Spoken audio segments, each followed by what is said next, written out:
My daughter-in-law taunted me, "Give me your damn house or get lost." She didn't expect what I let them believe. I spent the morning arranging the ornaments the way my husband and I used to, hanging each piece carefully, even though my hands are not as steady as they once were. I kept telling myself that Christmas still meant something, that my family would walk through that door tonight and remember that love comes before everything else. I clung to that hope like an old woman clings to the last quilt she stitched with her own hands. But the moment Becky stepped into my house that evening, the home she had lived in for years as if it already belonged to her, I felt the air change. She glanced at the garland on the railing, at the plates I set out, and let out a sharp laugh. "This looks like a retirement home thrift store," she said loudly enough for the guests to hear.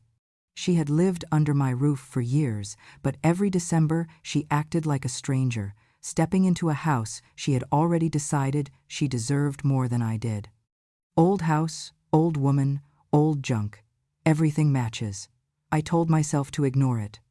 Christmas Eve was not the night to spark conflict. I wanted peace. I wanted one evening where I could pretend we were still a family. I should have known better. As the room filled with neighbors and church friends, Becky moved like she owned the place, pushing past me to adjust decorations I had already set, criticizing everything in her path. She even tossed aside the gift I had wrapped for her, saying, "I hope you did not use that cheap perfume paper again. It stinks up the whole room." After an hour of enduring her comments, I realized the hostility was not a mood, it was a mission, and she was just getting started. When everyone gathered in the living room to pray before dinner, Becky suddenly stepped forward as if she had something sacred to share. Instead, she lifted her wine glass high and shouted, "Since we are all here for Christmas, why do we not talk about the best possible Christmas gift?" People looked at her, puzzled, waiting for a joke, a toast, anything resembling goodwill. Instead, she pointed straight at me.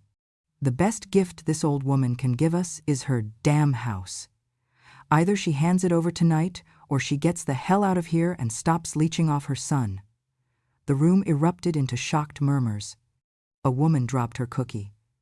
Someone turned off the music. I heard my own heartbeat louder than the chatter. My cheeks burned, not from shame but from disbelief that she could be this cruel on a night meant for warmth. I took a slow breath, trying to steady my voice. "Becky," I said softly, "today is a day for family. Please do not speak like this. Not tonight." She smirked, stepped closer, and spat deliberately onto my hardwood floor. "Family?" she sneered. "We are the family. You are not. Understand?" She jabbed a finger into my shoulder, pushing me back toward the tree. "So hand over the paperwork and get out. This house is wasted on you." Before I could respond, Andrew finally moved, but not to defend me. He looked at me the way a man looks at a stranger he wishes would walk away. His silence was louder than Becky's shouting. And in that silence, I felt the sharpest cut of all. If you feel justice deserves celebration, smash that hype button. Let us keep stories like this alive, echoing far, far away. Your support helps us bring understanding and love to those who deserve it. Thank you so much. Keep listening. You think Christmas makes you special? She hissed. You think you belong here? You have been clinging to this place for far too long. It is our turn, our home, our life, not yours. I looked around the room. Some guests avoided my eyes. Others stared at me with pity, the kind that hurts more than mockery. No one stepped forward, not even Andrew. Becky shoved me sharply, my back hitting the lower branches of the tree. A single ornament slipped off and cracked against the hardwood, its sharp sound cutting through the silence. I could feel needles prick my arm as Becky leaned in close enough that I could smell her wine. She pulled back and spoke louder so everyone could hear. "Sign the deed over to us, Marjorie. It is time to stop pretending you matter." I had been humiliated before, but never like this. Never in front of friends. Never during Christmas. Never by the woman I once tried so hard to welcome into my family. I straightened my back, though my legs trembled. "I am still Andrew's mother," I said quietly. Becky let out a barking laugh. "Not anymore." She looked at Andrew over her shoulder. Tell her. Andrew's voice was barely above a whisper when he said, Maybe it is time you thought about letting go, Mom. It wasn't the first careless sentence he had thrown at me. Years earlier, in one of their arguments, he had said something similar to Becky, never knowing she would twist it into a lifetime of resentment toward me. Letting go. The words hit harder than the shove. I looked at my son, the boy I once held through fevers and nightmares, and realized he no longer saw me as his mother, only as an obstacle. I did not cry. I felt the tears gather, but I held them back. Crying would have given Becky exactly what she wanted. Instead, I let my gaze travel across the room, taking in every witness to my humiliation. I wanted to remember this moment not for revenge but for clarity. For the first time in years, I saw the truth clearly. I whispered the only words I could find. I understand. Becky rolled her eyes. Good, then hand over the deed. But she did not understand the meaning behind my words. I was not surrendering. I was awakened. That moment, beneath the lights of the tree I decorated alone, I finally knew. I would not be silent anymore. I would let the truth speak for the first time in my life. That was the night the tide began to turn, though Becky did not feel it yet, but she would. Soon. People love to say that the holidays bring families closer, but that Christmas was the year I learned they can also expose every crack you have tried to patch for decades. While I spent my morning tying ribbons on gift boxes, basting Andrew's favorite roast, and lighting the cinnamon candle that reminded him of his childhood, Becky was perfecting something else entirely, a plan to take the house I had built my entire life around. It started with her obsession for a rental cabin up in the Smoky Mountains, a place she called our ticket to a better life. She showed Andrew photos on her phone. Snowy balconies, stone fireplaces, hot tubs steaming under the winter moon. The loan officer had told them they needed collateral, real collateral. Andrew had nothing. Becky had nothing. Only I did. My home. The home they treated like a parasite lived in it. The home Becky liked to call that pathetic old bunker your mother refuses to die in. At first, I knew none of this, but the ugliest truths always find a seam to slip through. One afternoon, while folding laundry, I heard Becky speaking sharply in the laundry room, her voice low but venomous. We just need $350,000. The house is worth double. If it was in our name, we'd have the loan already. No, she isn't mentally stable. She's old, slow, forgetful.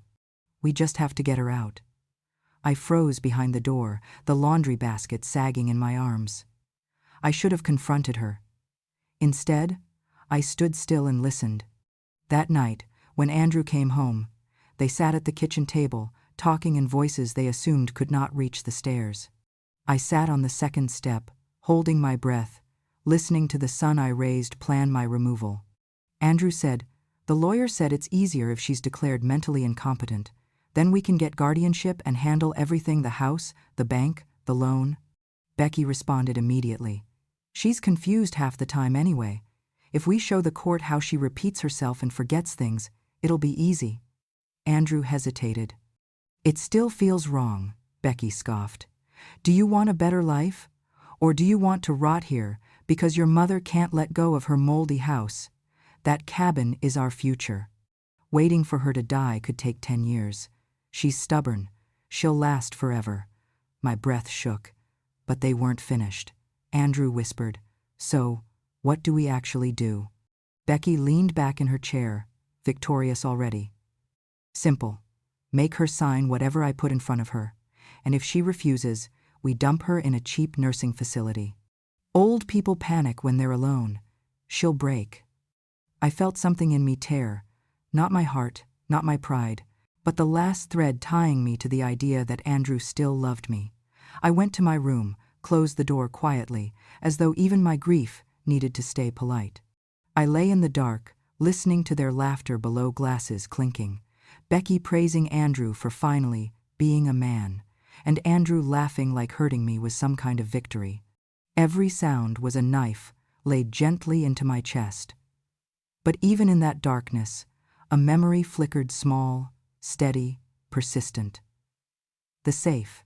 The old steel safe my husband kept behind a false wooden panel in his workshop. The safe he had showed me the combination to the night before he died. For when you need to protect yourself, he had said, his hand trembling over mine. I had not opened it in years. But Becky had never asked about it. Andrew had forgotten it existed, and both of them had overlooked something far more dangerous than the safe itself, the past. They thought age had softened my memory. They thought fear would break my resolve. They thought humiliation would silence me. They believed I was too old, too fragile, too desperate for love to fight back. But they had no idea what that safe held or what it would mean for them. That night, while the house was quiet and their cruel Christmas laughter faded into distant echoes, something inside me shifted. Not anger, not revenge. Something older and steadier. Certainty. I would not confront them yet. I would not scream. I would not plead. I would not give them the satisfaction of knowing I had heard every word. I would let them believe I was weak. I would let them believe I was breaking. I would let them believe they had already won. Because the moment I remembered the safe, the power shifted. They thought they were preparing to take everything from me, but what they were really doing was walking straight into the consequences they had built with their own hands. They wanted my house. They wanted my silence. They wanted my surrender. They would get none of it. Only the truth delivered in a way they would never forget. I walked back into the living room, carrying a tray of warm bread rolls, pretending I hadn't heard a single word of the conversation from the night before the plan to declare me incompetent, to take my home, to tuck me away in a cheap nursing facility like an unwanted winter coat. Pretending was the last kindness I would ever give them, though they didn't know it yet. Becky watched me all evening. Her eyes followed every movement, my hands, my steps, my expression, as if she were waiting for any sign I had discovered what she and Andrew were plotting. I gave her nothing. And the fact I remained calm seemed to irritate her more than anything I could have said. It started with small cuts. She gathered everyone for a family photo, but she kept repositioning me. Move left, no back. Actually, Marjorie, stand by the wall. Too much shadow on your face. It ruins the picture. I ended up outside the frame, watching a family I no longer belonged to smile for a camera in my own house. When I brought out the roasted vegetables I had cooked since Andrew was little, Becky swooped in with a dazzling smile. No need for that. I made a better version. Let's serve something people will actually eat. She slid my dish into the sink like it was spoiled food. Guests forced polite laughter, but their amusement stung more than Becky's cruelty. Later, as I handed out sparkling cider, Becky announced loudly, "Careful, everyone." Her hands shake. "Wouldn't want any spills." Another ripple of quiet laughter spread, not malicious, just cowardly. And Andrew? He looked at his shoes. I knew then. Becky didn't just want my house. She wanted the audience to see me as useless before she took it. Then she made her move. Becky clapped sharply. "Everyone, can I have your attention? I need to say something important." The room grew still. Andrew stiffened beside her, sensing something ugly was coming. Becky stepped forward with a sweet, poisonous smile. "Since we're all here, I think it's time we talk about the challenge Andrew and I have been dealing with." A soft murmur passed through the crowd. She pointed at me. "This," she said loudly, "is our second child." People gasped. Someone set down their glass too fast. "Yes, you heard me," Becky continued. "I spend more time managing her confusion and messes than I do running my own home. And frankly, I'm exhausted." She pulled a folded paper from her pocket, an old medical form from last year, where my doctor had simply written that I was dealing with stress after my husband's passing. She had circled the words "stress-related symptoms" in red ink and scribbled the phrase "possible cognitive decline" in the margin to make it look official. Those words were never written by my doctor. They were Becky's invention, her handwriting, her weapon. She had circled the words "stress-related symptoms" in red ink and scribbled "possible cognitive decline" in the margin to make it look official. Those markings were not my doctor's handwriting. They were hers, her invention, her weapon. Becky held it up like a court exhibit. If anyone's wondering why she forgets things or repeats herself, here's your answer. It's all documented. She hid every line that said I was healthy. She highlighted only what she could twist. I watched people lean in, whispering, unsure of what to believe. The doubt stung. I had spent years earning respect in this community, yet Becky unraveled it with one lie and one sheet of paper. Then she stepped closer, close enough that the peppermint on her breath touched my cheek. She whispered loud enough for the front row to hear. Let's be honest. Andrew turned out fine because of me, not you. I'm the backbone of this family. You're just left over. Andrew stayed silent. Silence is its own confession. I looked at Becky for a long moment, long enough for her smirk to waver just slightly.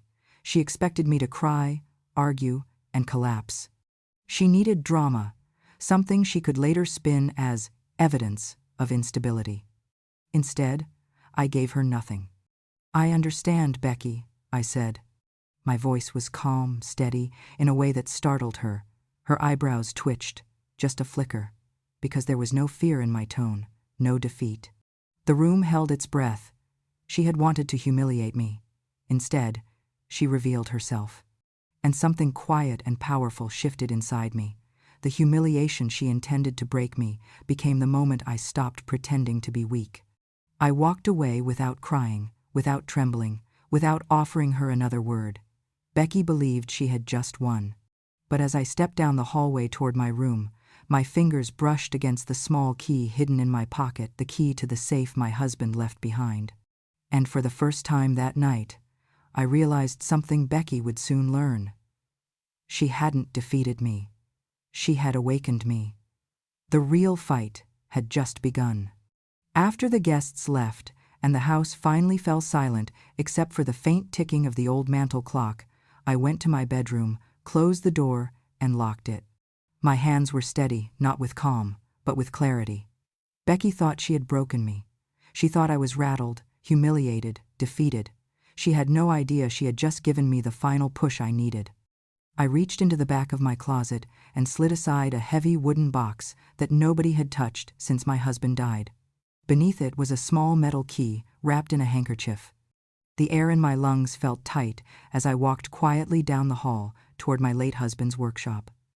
The wooden floor creaked beneath my slippers, but not loudly enough to wake anyone. Becky and Andrew were still upstairs, talking softly, their voices muffled, but I didn't need to listen. I already knew exactly who they were. The workshop smelled like sawdust and winter air. My husband had built furniture here until the day his heart gave out. I placed the key beside the workbench and slid my fingers beneath the false panel he had built into the wall. The wood lifted with a gentle thump. Behind it sat the old steel safe gray, scratched, stubborn, and loyal. Much like me, I supposed. I turned the dial with slow, practiced movements, left twice, right once. The familiar click echoed like a quiet truth returning to life. When the door opened, dust lifted into the air like a sigh. Inside the safe were folders, envelopes, copies of documents I had kept hidden for 20 years. Proof of everything Becky pretended never happened. Proof of everything Andrew never cared to learn. Proof of every wound I had swallowed in silence. The first document was the store incident report the day Becky stole my credit card to buy designer boots she couldn't afford. She had been 20 then, wild and impulsive, trying to impress friends who never cared about her. The store manager had called the police. They were ready to file charges. That report said clearly, "Suspect used card belonging to Marjorie Miller. My name, my card, my problem to clean up." Underneath it was the form Becky signed agreeing not to contest the accusations if I asked the store not to press charges. I had stood in that office, begging them to spare her, knowing what a criminal record would do to her future and Andrew's. The next file held bank statements, proof that I had paid Becky's debt. Over $5,000 to cover the credit card she claimed she didn't open. Another $3,000 to stop her car from being repossessed. $2,000 more to cover medical bills she refused to tell Andrew about. Layer after layer of quiet sacrifices, all the things she now twisted into claims that I interfered in their life. Under that stack was the printed email that had made my hands shake the night I found it years ago. Becky had mistakenly used my old printer, not realizing it saved every document scanned or printed. The message was to her best friend, the one she used to gossip with about how tragic I looked in my sweaters. The email read, "That house will be mine when the old lady dies. Andrew won't fight me. He never fights me."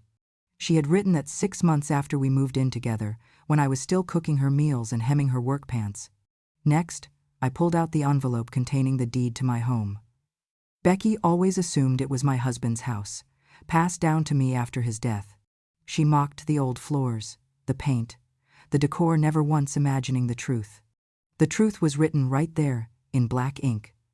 The house was purchased 5 years after his death, not by him, by me. And it was bought with the same savings I had spent years rebuilding after paying off Becky's debts. She didn't know. Andrew didn't know. Nobody knew. The house Becky demanded I hand over, because it wasn't mine to begin with, existed because I saved her from prison and bankruptcy. I sat there for a moment. The papers spread before me like the ghosts of every sacrifice I had made. Not out of pride, not out of anger, but because the weight of it all finally felt real, not just a memory, not just a silent ache I carried alone, but something I could hold in my hands. For 20 years, I let Becky believe I was weak. For 20 years, I let Andrew think I was fragile.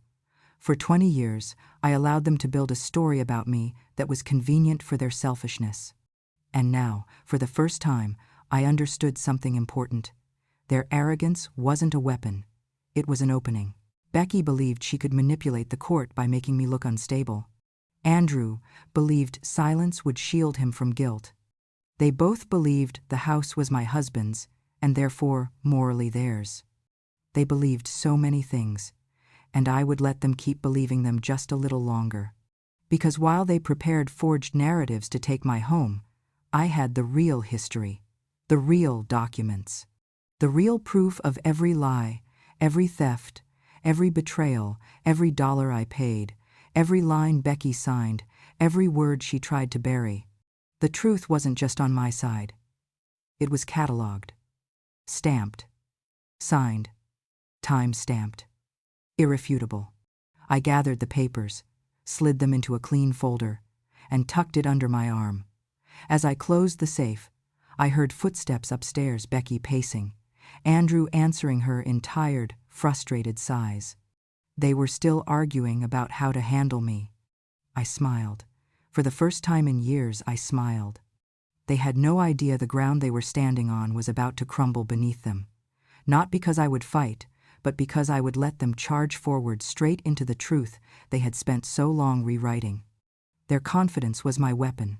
Their entitlement was my shield. And the house? They were about to learn whose house it really was. I did not sleep much that night, but not because of fear. I stayed awake out of purpose, out of preparation, out of a kind of calm I had not felt in years.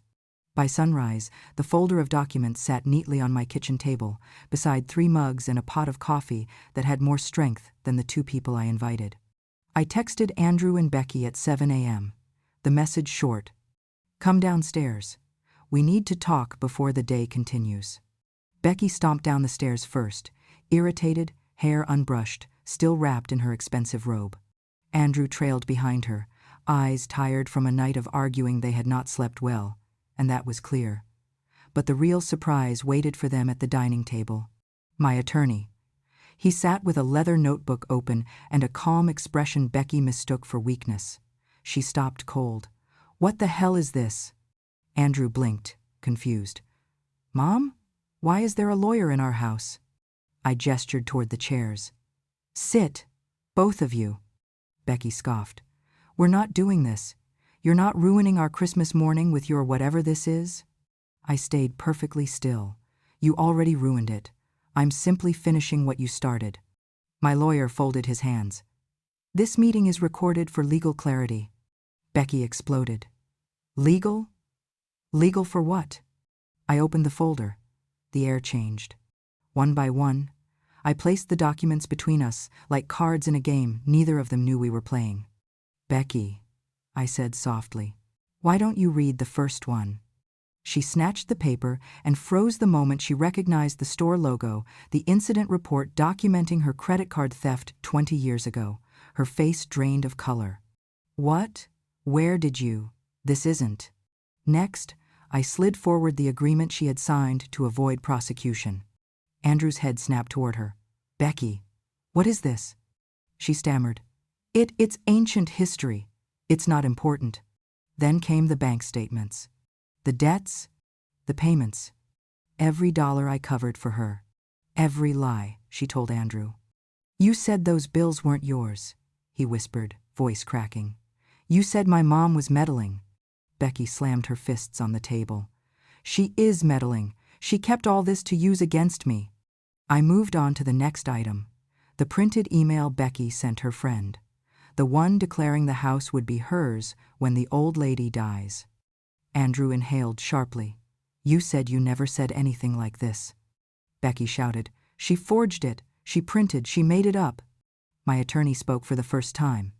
The metadata confirms the file was sent from your email, Mrs. Brooks. Becky looked around the room like a trapped animal. I wasn't finished. I placed the deed in front of them. The silence was suffocating. Andrew's voice came out hollow. This house wasn't Dad's? No, I said. I bought it. 5 years after he passed. With what was left after paying Becky's debts. He sat back slowly, absorbing it. His world shifting, his loyalties cracking. And that's when I delivered the final blow for him. Andrew, I said, there's something you should read too. I handed him a printed screenshot, his own text messages, sent months ago to his coworker, messages he never expected to surface. Messages that read, Becky only married me for money. She's selfish, always wants more. If she could take my mother's house today, she would. Becky shot out of her chair like fire had touched her. You bastard! How could you? How dare you? She lunged across the table, nails out, striking Andrew's face so hard the attorney stood up abruptly. Andrew shielded himself with both hands as Becky screamed, I should have left you years ago. You're useless, pathetic, you let her control everything. Andrew yelled back, I let her. You made me do this. You pushed me into this. The chaos I had held inside for years finally unfolded exactly the way truth always does, loud, ugly, undeniable. And then came the knock. 3 sharp, authoritative bangs. My attorney opened the door. 2 APS investigators stepped inside, badges visible. Becky's shriek turned into a strangled choke. Why are they here? What now? The lead investigator addressed me respectfully. Mrs. Miller, we received the video you submitted last night. Becky spun toward me. Video? What video? I met her eyes calmly. The one where you publicly humiliated me in front of our guests last night. Her jaw dropped. APS continued reading from their tablet. Based on the footage, we are opening an investigation into elder emotional abuse, financial exploitation, and coercion. Andrew collapsed into his chair. Becky backed away as though the floor had turned molten beneath her. You can't do this. It was a joke, just a Christmas joke. The investigator looked at her coldly. Ma'am, nothing about what you did was a joke. My attorney added.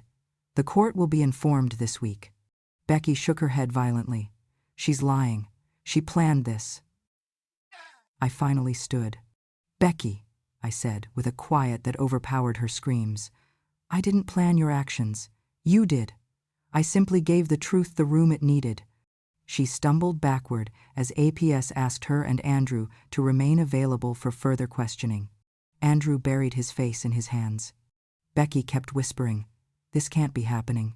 This can't be happening. But it was. And the moment I closed the folder, Becky understood something she had never considered. She hadn't been fighting a fragile old woman. She had been fighting a mother who had been holding the truth like a loaded weapon she never wanted to use. And now that it was released, there was no stopping the collapse. The morning after the confrontation felt strangely peaceful, as if the house itself had finally exhaled.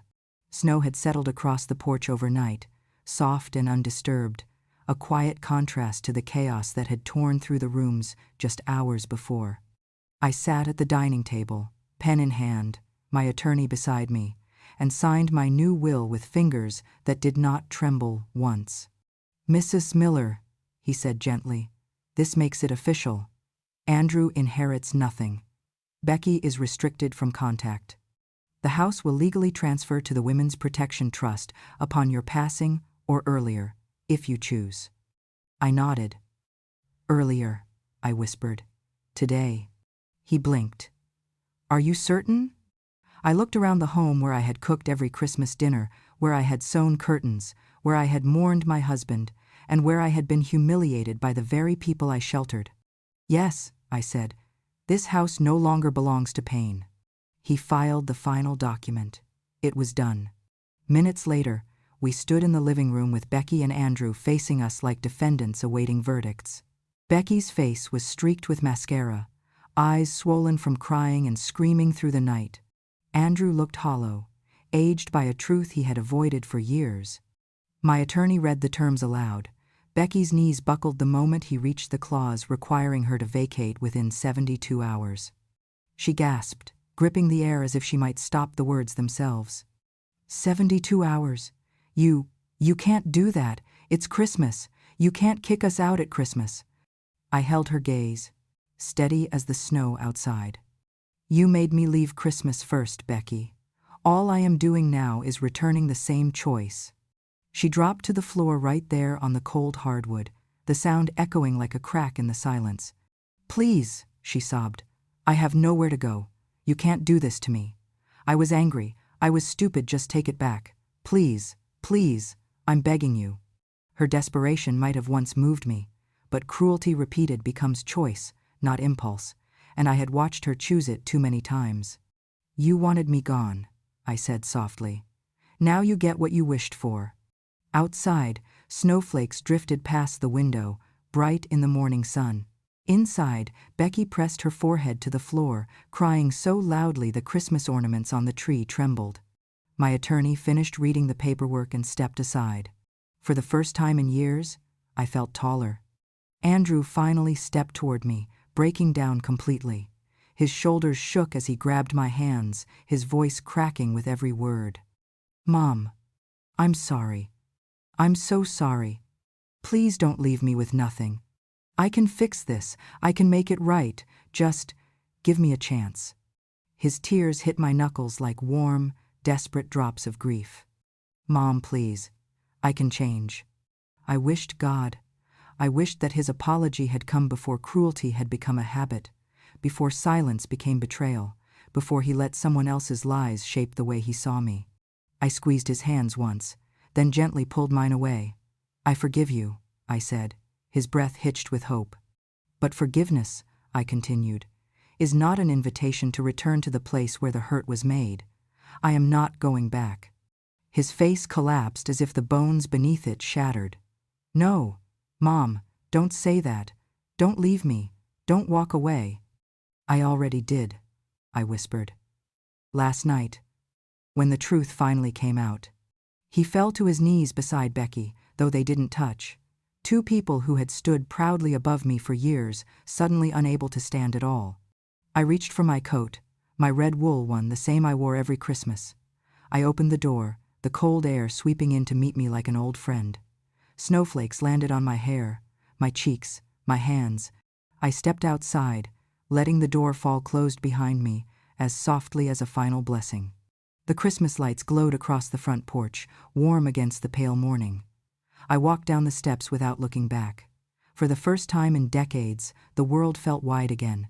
And the freedom was louder than any apology Andrew would ever make, and any scream Becky would ever cry into the snow. I moved into my new apartment on a quiet Wednesday morning, long after the papers were signed and the snow outside my old house had been trampled by arguments and regret. The building wasn't luxurious. The hallways echoed a bit, the floorboards creaked, and the radiators hissed at night. But it was mine, every inch of it. And for the first time in 4 decades, I had a space where no one raised their voice at me, no one demanded anything from me, and no one treated me like a burden dressed in warm sweaters. The manager handed me the keys with a smile. "If you need help setting up your Christmas tree, just let us know," he said. I thanked him, though he didn't know I had already bought a tiny artificial tree 2 feet tall, with little gold ribbons and soft white lights, because I wanted something small enough to hold but bright enough to remind me that hope comes in gentle sizes too. I set it on the small wooden table by the window. I decorated it slowly, hanging each ornament as though I were stitching together a new life.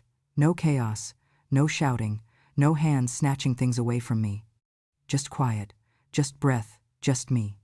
The first night there, I sat on my new couch, sipped hot tea, and listened to the hum of the radiator. I realized I had forgotten what peace sounded like. It was not silence. Silence has sharp edges.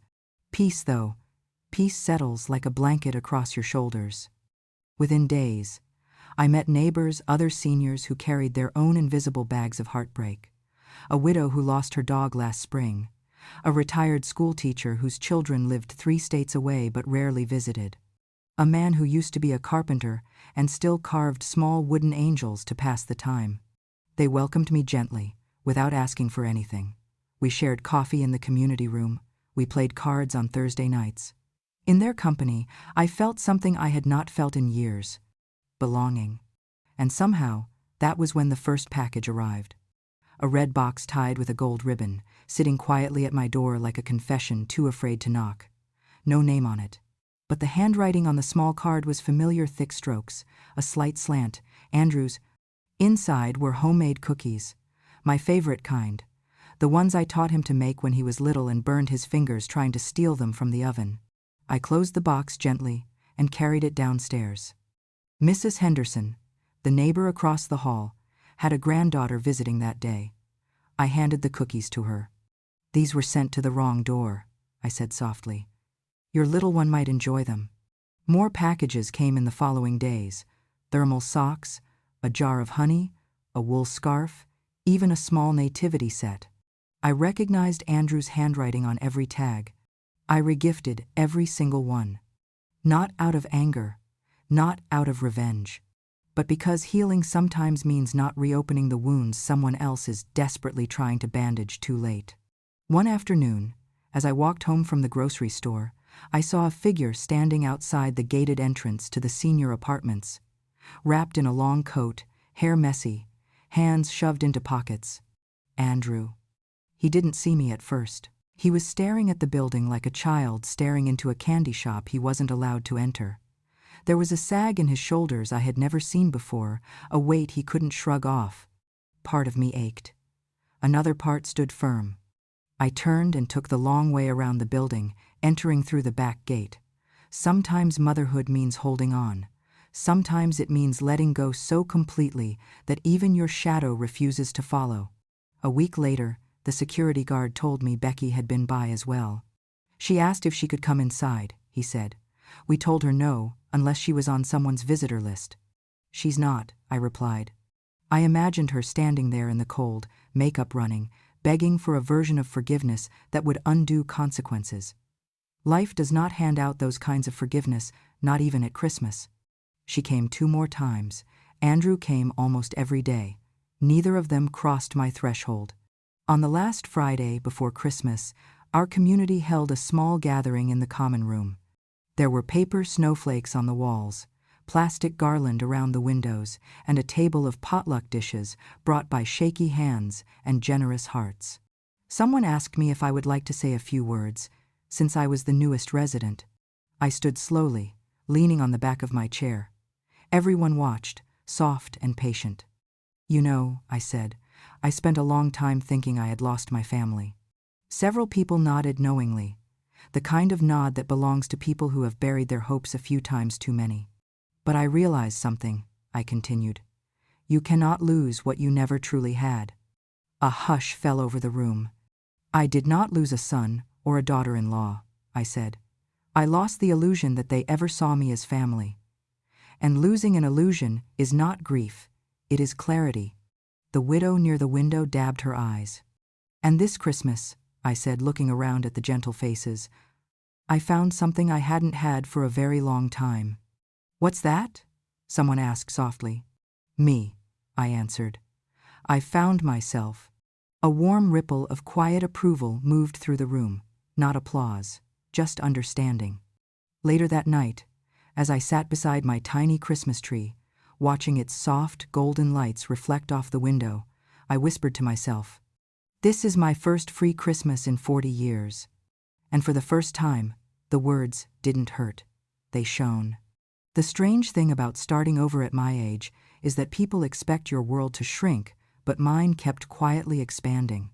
Not in dramatic ways, but in small circles, little ripples of life I had forgotten were possible. After Christmas passed and the New Year's lights in town dimmed, my days took on a rhythm that felt almost tender.